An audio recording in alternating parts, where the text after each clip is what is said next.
Welcome back to Keto and Crime and Thought Crime. Today we've got part 2 of the review of the Mary Trump book, Too Much and Never Enough. I'm going to dive quickly into the book review, so I just want to give a really quick shout out to my wonderful patrons. You know who you are. I love you so much. And my wonderful channel members, again, love you so much. You know I couldn't do this without you, and if you want to join them, those links are down below. But with that, I want to get right into the book review so we can get it finished. When we last left off in part 1, Freddie had just quit Fred Trump, E. Trump and Sons Construction, and was now a TWA pilot. In fact, he got one of the most prestigious routes that a TWA pilot could be given, and that was the Boston Logan Airport run to LAX in Los Angeles. And only their best pilots got that, so he must have really excelled.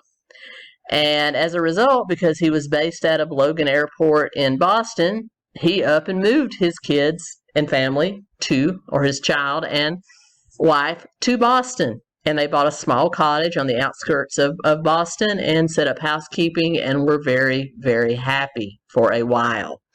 And Freddie continued to fly this very prestigious route. Basically, Fred Sr. was not happy. He called him a bus driver in the sky. He was embarrassed that one of his sons was a bus driver in the sky.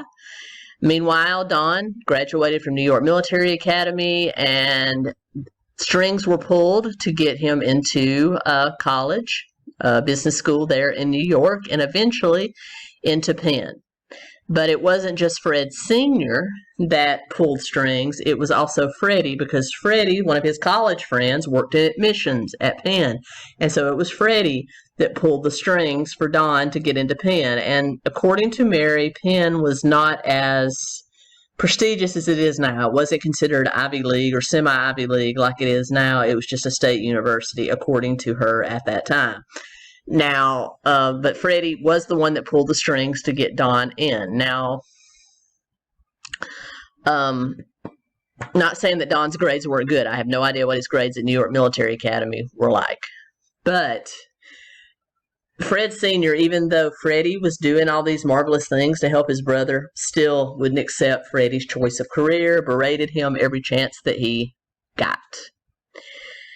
So, Freddie started drinking, and this would remain a vice through his entire life.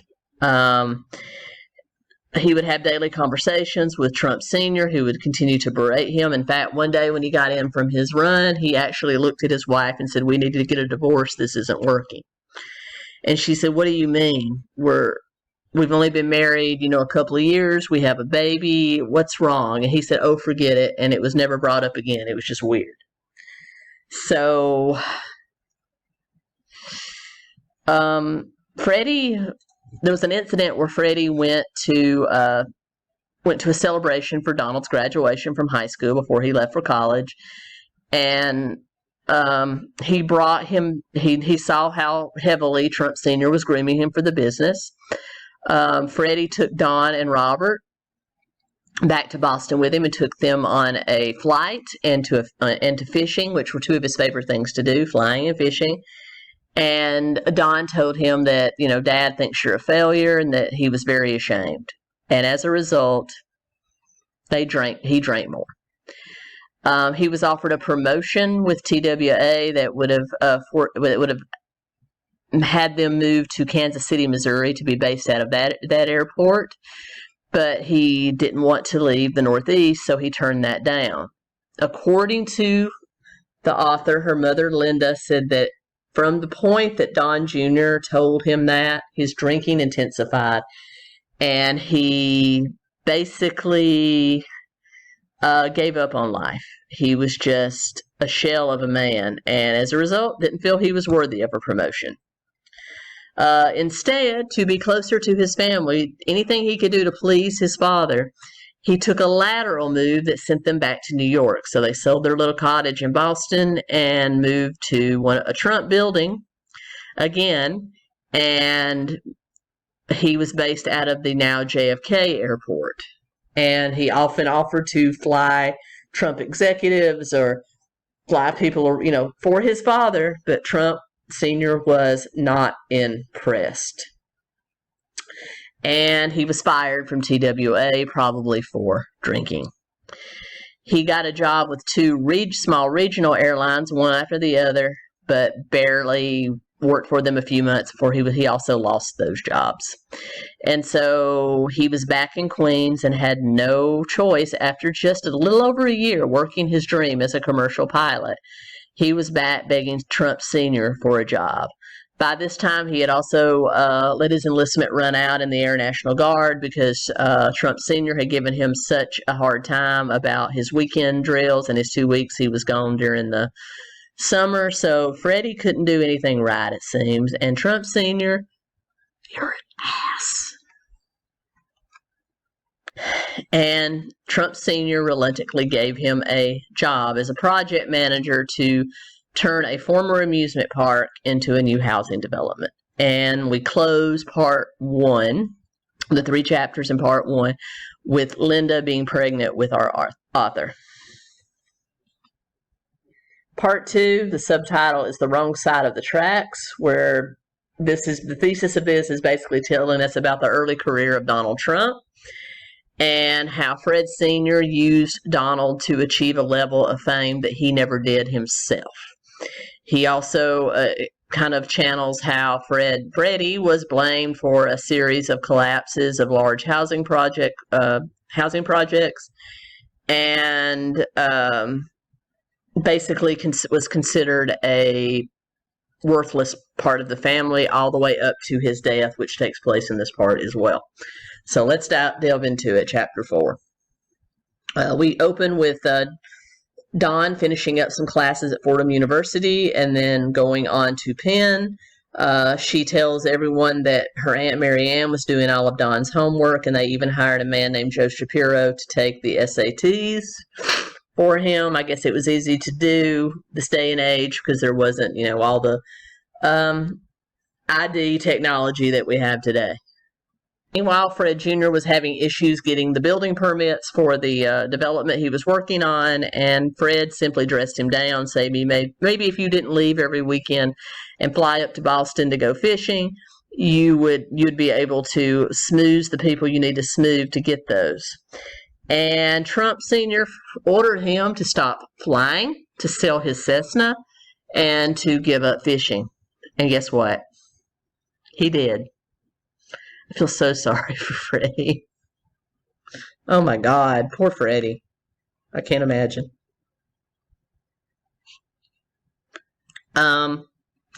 Freddie was starting to get sick because of his drinking. He was still drinking a lot. He got pneumonia. He and Linda actually spent their 5th wedding anniversary in the hospital. She was right there by his side. And also, Linda had to leave for a little while to go take care of her parents in Florida because they were getting on in age and they were starting to suffer. They didn't have as much money. Freddie offered to pay for their in-house medical care, and actually this is something that Fred Sr. agreed with and even helped him do. Because according to him, that's what you do for family, so every bad person has a good streak, I suppose. Donald did graduate from Penn and was made a VP in the company over Freddie. There was a lot of fights between Freddie and Don over the right way to do things. Freddie kind of upheld what Fred Sr. wanted done, whereas Freddie wanted to do things a little bit differently. So there was a lot of strife. Eventually, all this strife got the better of Freddie and Linda's marriage, and they filed for divorce. They used Mr. Tosti, who was a lawyer that had been an old friend of the family, who helped work out basically a non-contested divorce agreement that, unfortunately, because Linda didn't read it, did favor the Trump family. She got now at the time this was good money. She got $100 a month alimony, $50 a week for each child support. The Trump family provided her health insurance. Freddie paid her rent, but they had to stay in a Trump building. And according to Linda and the author, the rent at this Trump building was about $90 a month. But of course, because it was a Trump building, she suspects that they weren't being charged rent anyway. And also, the Trump family agreed to pay for Fritz and Mary to attend private school, as well as to put aside money for their future college education. So, yeah, so that happened. Donald Trump was promoted to president after 3 years of service at the Trump Construction Company, whereas Freddie was still working there after 11 years, was still just a project manager. Senior remained the CEO in name only. It was Donald who took control of the company from this point on. The Vietnam War was really ramping up, and as a result, there were literally no federal funds for building, so they had to find other sources of funding for their projects. And Donald, according to the book, was a whiz at this. So Freddie moved into his own apartment.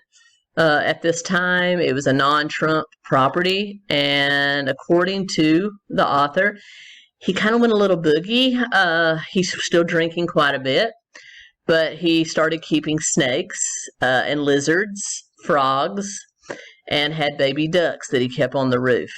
And Senior was ordering him to just stop drinking, said it was a symptom of him being weak and to quit living like a teenage slob.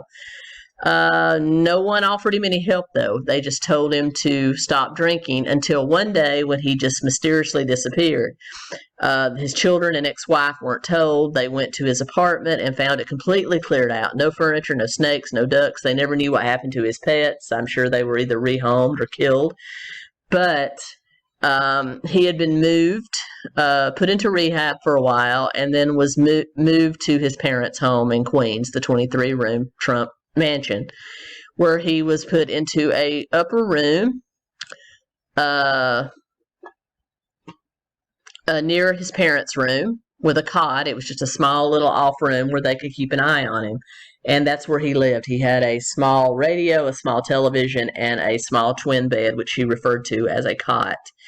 It was then she started talking about how Mary's osteoporosis and arthritis was getting worse, and how Fred Sr. seemed to just ignore it. He would just pat her on the back and say, "You're okay, aren't you, Toots?" And she would just say, "Yeah, I'm fine." Mary and her brother Fritz spent a lot of time with Freddie at the Trump house. They hung out with their cousins, specifically Mary Ann's son David, and they played around the house a lot. They had a little maze area they would play in. They played ball in the backyard with Robert, and even Donald would join in, hence the story about him throwing the ball so hard at David.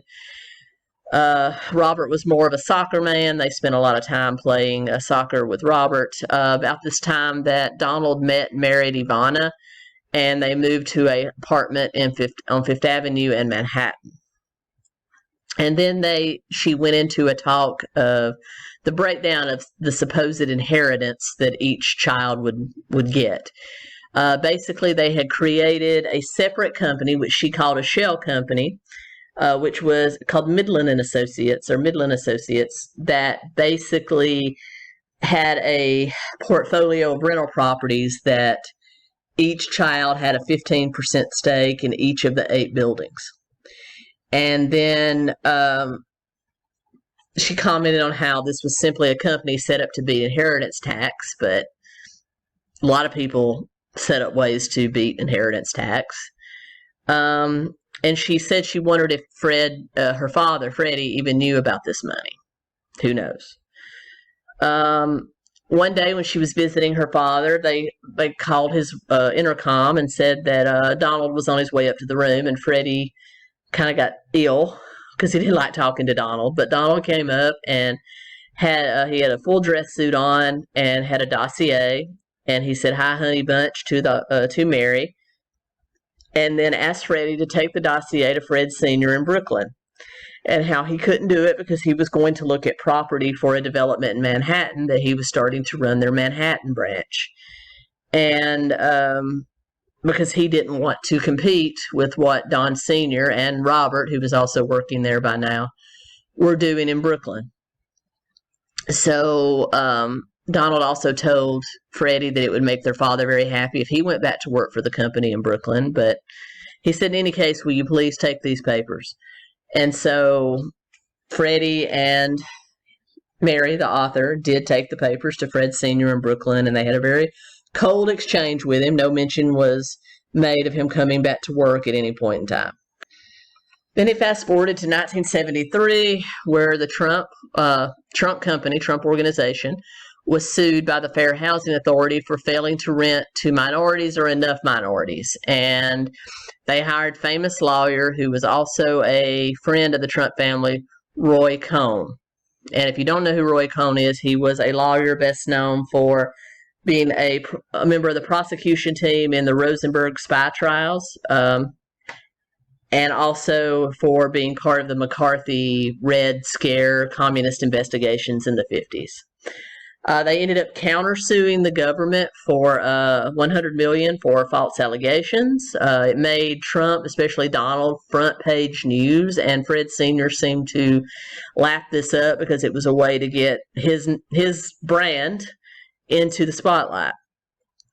And basically, the whole case was settled out of court for an unspecified amount, and they had to seriously change their renting practices.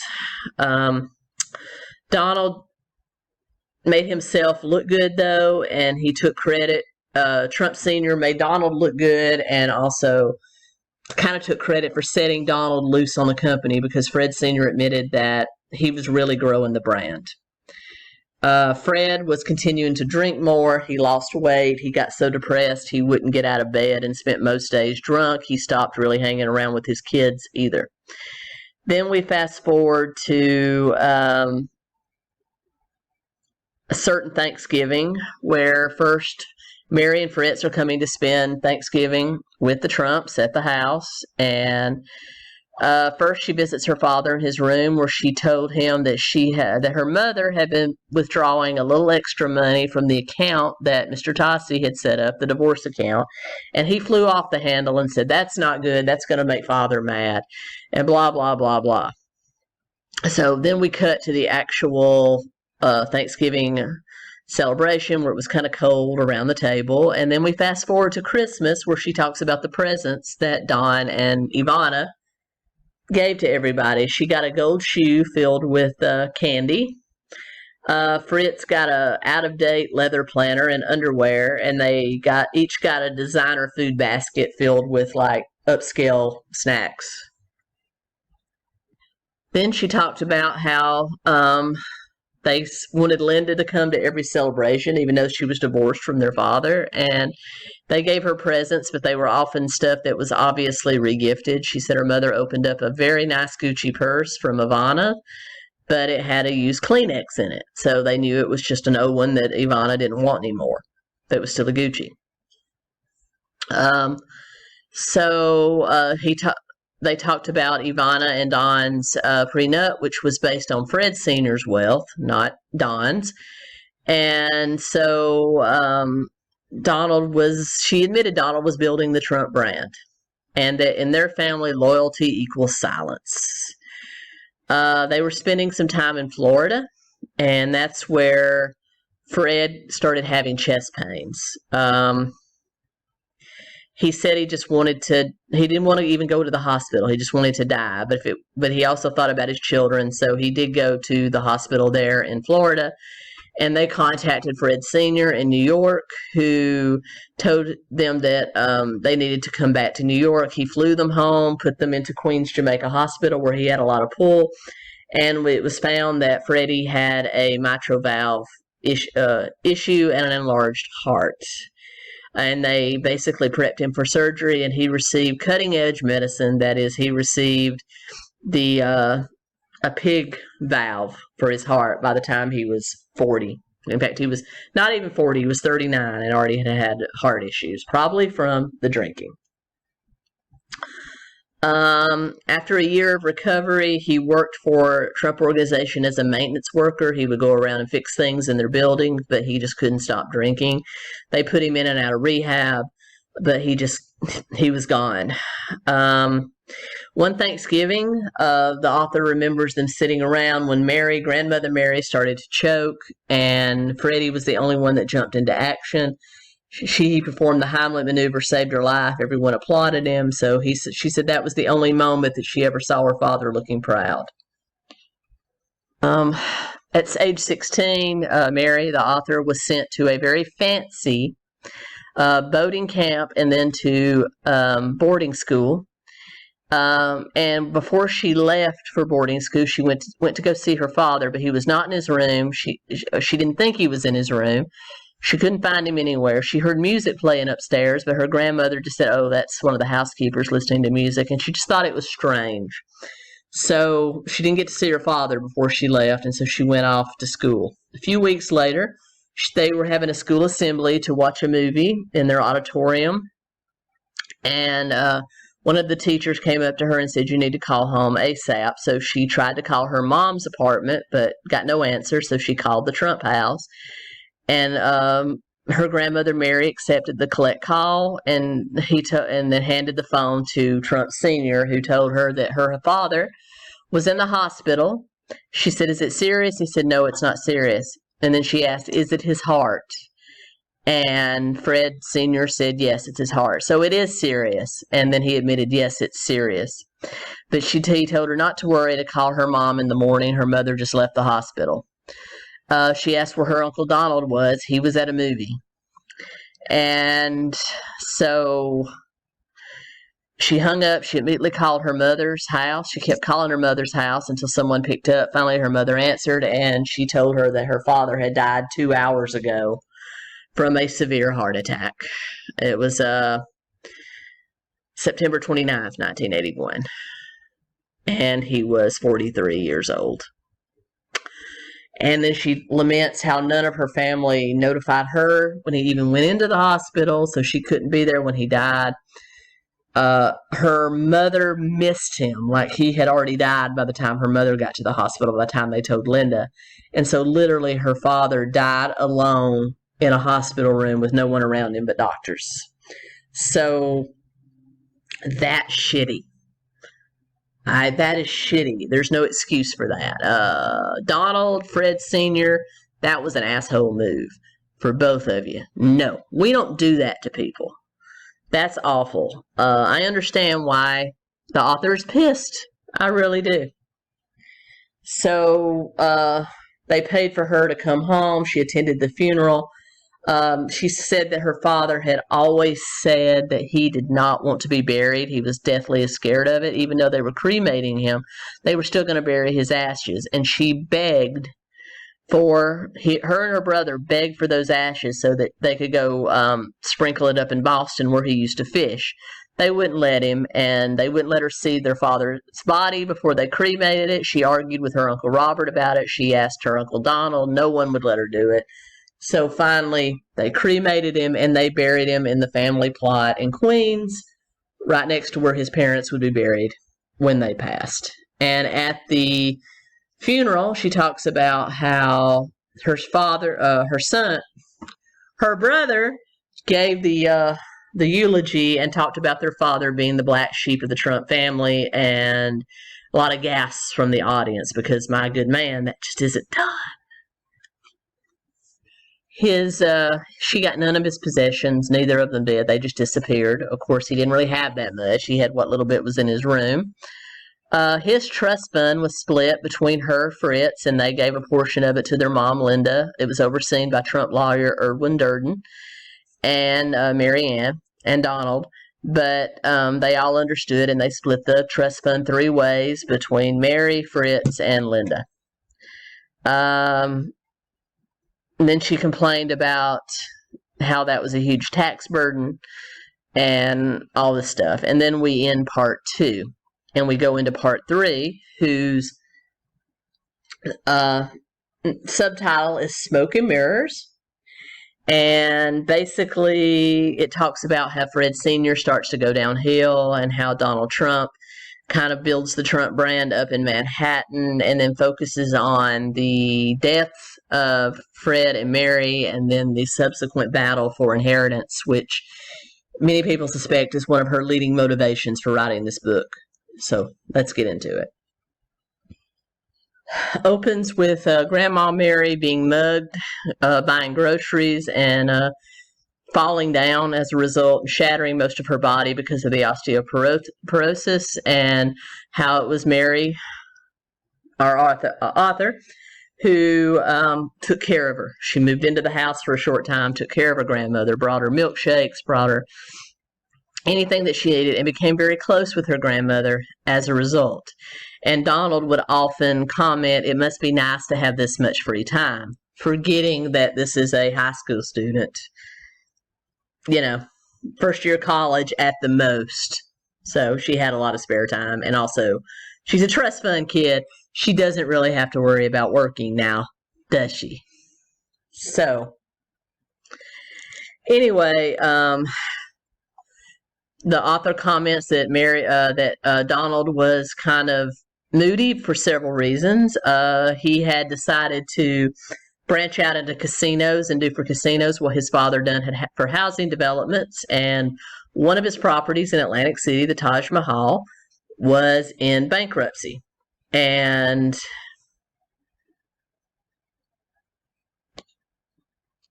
so now we skip ahead several years. And so Mary has finished college. She's actually dating a woman at this time, so she is a lesbian. She actually married this woman and raised a son with her, or a daughter. And but she didn't tell her family because she commented that Mary, who, when the first chapter of this book opens, is suffering from the effects of a fall she took during a mugging while she was getting groceries, and it shattered most of her body, and that Mary, the author of the book, spent a lot of time at the house taking care of her. So she was very close to her grandmother, and they were talking, she said, one day about Princess Diana, her death, and basically her mother said it would be great if they didn't let that F word Elton John perform. So she was scared to tell her grandmother she was gay because her grandmother had used that word. I don't like that word, but it's also just a word, and you got to remember her grandmother was pre-World War II generation, that they have a certain way of talking. Not saying that it's okay, but that's a generational difference, especially when somebody's elderly like this, that you're probably not going to break. I heard my grandmother say much worse than that. I didn't agree with it, but I didn't like it either. But my grandmother was very accepting when I told her I was gay. So, yeah. But anyway, I understand her hesitance to come out. She said that Donald would often say, "You must be nice to have this much free time on your hands," referring to Mary, how she's always hanging around the house. And that just leads me to believe, well, Donald, she's a trust fund kid. She doesn't really have to work. So, yeah, she has a lot of free time. And she's not just sitting around doing nothing. She's taking care of your mother. So,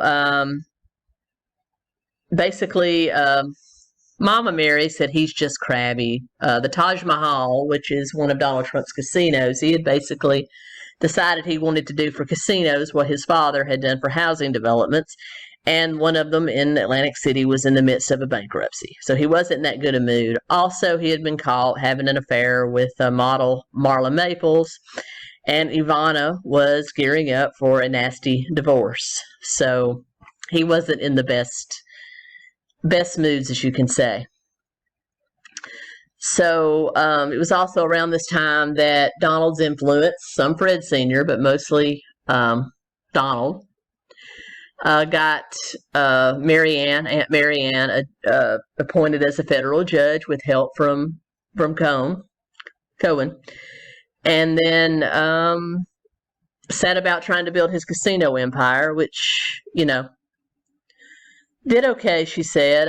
She said he was playing a lot of shell games, skimming cash off the top, and using it mainly to build his celebrity with the illusion of success. Now, I know there's been a lot of Trump bankruptcies. We still haven't seen the tax records to know exactly how much he's worth, but we can say that there's wealth there. Wherever it came from, he's wealthy. Corporate bankruptcies are not the same as people bankruptcies. Do I think that's fair? No, not really. But a corporate bankruptcy is simply a chance for them to start over. So it's not to be looked at the same. And when a corporation files bankruptcy, it's simply, in my opinion, a smooth use of the laws that are already in place. But anyway. Oops. Fred Sr. started showing signs of Alzheimer's, and as a result, he was only a de facto CEO over at Trump. Robert had pretty much taken over the construction side, and Fred was just there. As the Alzheimer's started to get worse, Donald, actually had a new will drawn up, placing himself as executor of Fred's estate, and tried to get him to sign it with the help of a lawyer. But according to the author, Fred, who was having a very lucid moment, didn't want to sign it. Mary said it didn't pass the smell test, so they had another lawyer look over it. And so they didn't sign it at all.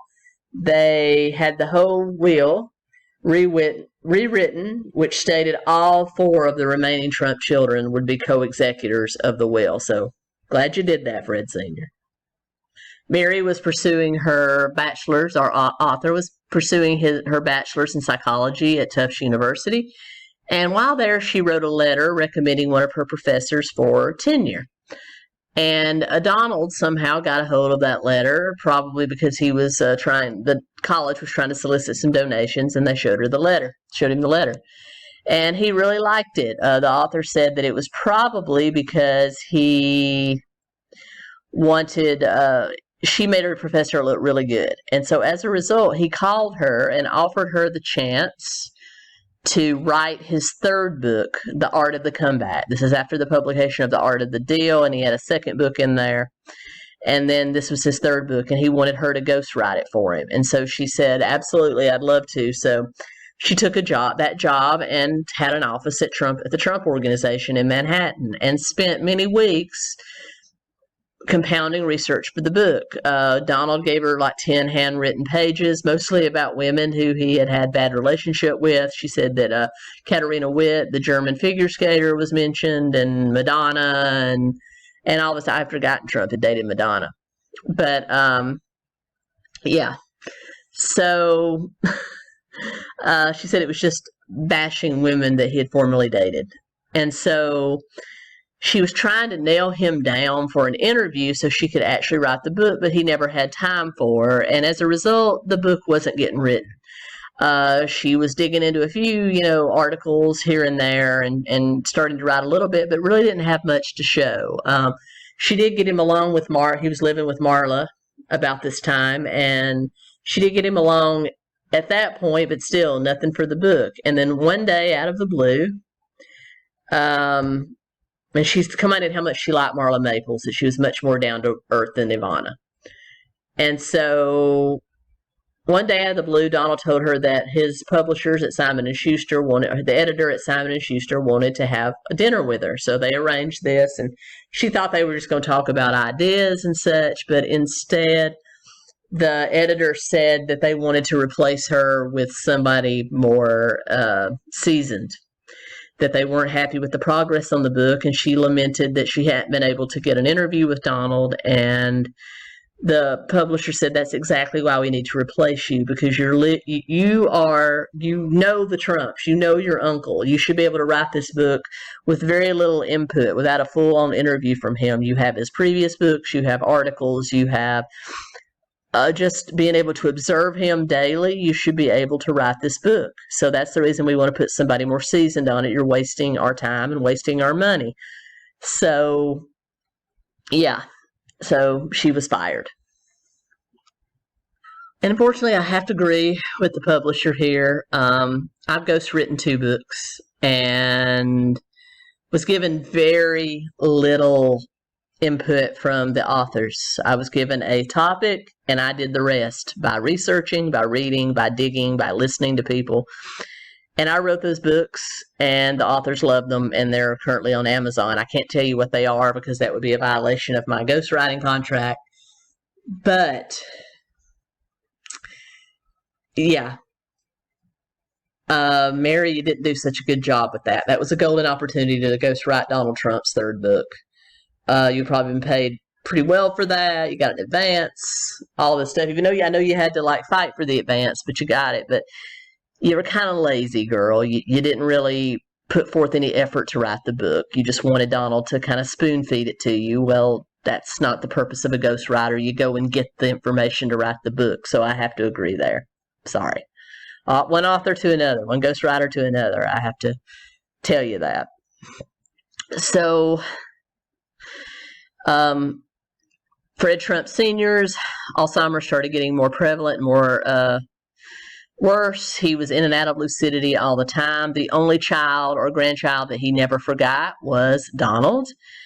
And Donald and Robert started running the organization fully, and he came home to be home permanently with his wife, who he was driving crazy, according to our author. Mama Mary was about to lose her mind taking care of him. I think that was just the predecessor of, probably what wasn't such a good marriage.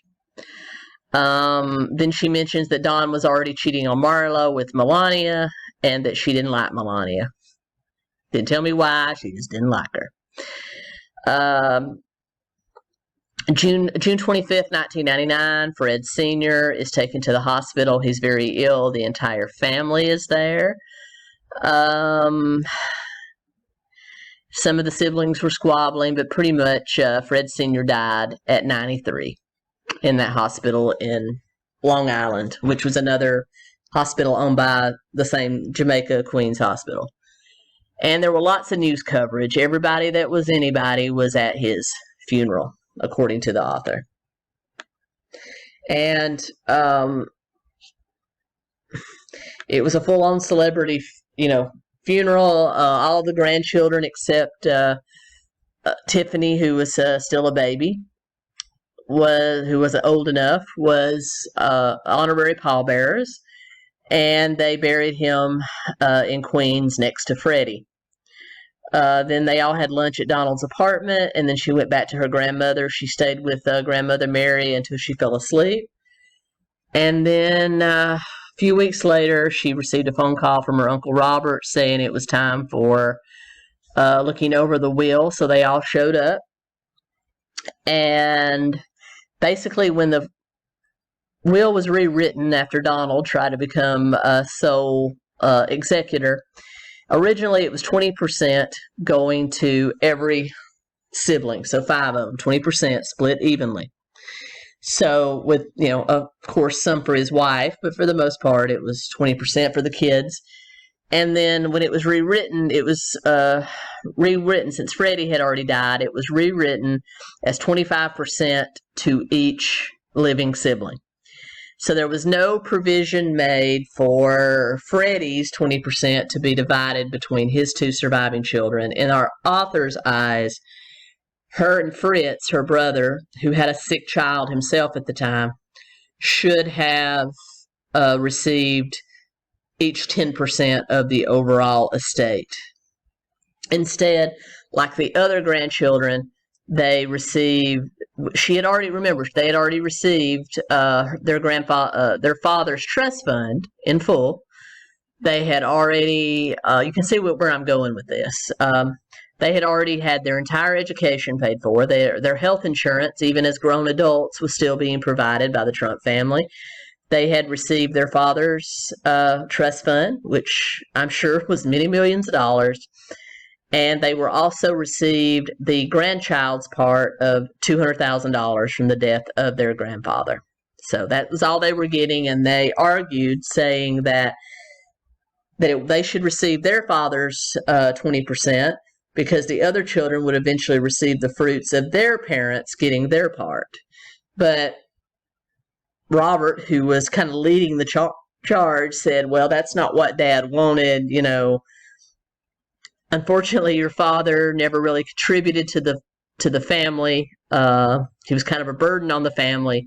We were very generous with you, giving you your education fully paid for, your health insurance, you got his trust fund, you're getting your $200,000. We just need you to sign this will and be happy with what you've got, and you're very privileged. And they wouldn't sign, and eventually there was a lawsuit. And during the time that the lawsuit was going on, grandmother Mary called the author and kind of chastised her for suing the family, saying it shouldn't have been done, she shouldn't be so greedy. And basically the heart of the lawsuit was basically wanting their father's inheritance split evenly between them, and also wanting to know what would happen with Midland and Associates, because every child had 15%. And so basically, they told them nothing was going to happen. This ended up being settled out of court. During the course of the lawsuit, suddenly their health insurance was gone. The Trumps cut off their health insurance, which kind of a dick move, but also these kids were probably in their 30s. I mean, even Obamacare, you can only keep your kids on your health insurance until they're 26. And they were not only covering them, they were now covering Mary, who had married her partners, her, as well as their child, as well as Fritz, his wife, and his children. I mean, they weren't promised health insurance in perpetuity, and that's exactly what Donald said when he was put on the stand, that unfortunately their father was more of a drain on the family and the company than a benefit. All the other children either worked for the company still or worked for the benefit of the company. And they, as a result, that's why they were still on the health insurance, but their father was dead. He died penniless, but even though they had given her the trust fund and all this stuff, and that's kind of where we are. She was very bitter about that settlement, which evidently didn't go her. They did settle for an undisclosed amount, so I'm sure she got a few million, so did Fritz, but she's still bitter about not getting, she had to dig up, she said, the full amount of the Trump fortune to know what her portion of her dad's 20% would be, and she settled for much less than that, she said. But she's bitter, and she's honest about it when she says she's bitter, and I think that's probably her main motivation for this book. I don't really feel sorry for her in that regard. She led a very privileged life and still got millions of dollars on her father's death, got more millions with the settlement, and was mad because they took away her health insurance. I agree, it was a dick move not to tell you, but also, you were a grown woman, you had just finished your PhD in psychology, you should be able to provide your own health insurance. No one provides mine. I mean, there's the exchange, the Obamacare exchange, just go buy it. But, yeah. So I see both sides of it. I do, but, Mary Trump, the grandmother died August 2007 at age 88. And Mary's will totally removed any mention of any grandchildren. So there, whereas Fred Trump Sr. had left each grandchild $200,000, she left the grandchildren nothing. All of it went to the children. And then that's where we kind of move into part 4. Part 4, titled The Worst Investment Ever Made, is basically her views on the presidential campaign, kind of burying the hatchet with Donald and Robert, and kind of talking about her own path in life. We actually, in this part, it's where it just gets into heavy-duty Trump bashing. I mean, every page talking about how Hillary was much more qualified, and how, that Trump was an enemy of America and an enemy of democracy. And then she also bashes the other people in her family, talking about how Robert was a leech, even though Robert worked as CEO of one part of the Trump organization for many years, talked about how Marianne would never have been a federal judge without the Trump family pulling strings, forgetting that Marianne worked for years as an assistant district attorney in New York of her own merit. How Elizabeth would have never been an executive at Chase if her father hadn't gotten her first job, but that first job was a clerk's job, and she worked her way up.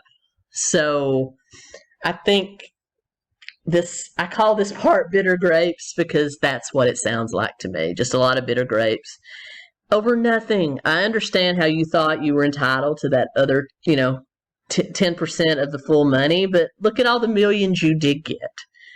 I talked to my mom about this, who's one of the most level-headed people around, and she said she's a grandchild, right? I'm like, yeah. She said she's lucky she got anything. You don't have to include grandchildren in a will. So I think they were very generous, honestly. She got her father's trust fund. She got $200,000. She got her entire schooling paid for, no student loans except for maybe her PhD. But with millions of dollars, I'm sure she doesn't have any loans for that as well. She got health insurance well into her 30s. And now she's written this book and has made millions off this book. So the girl ain't hurting.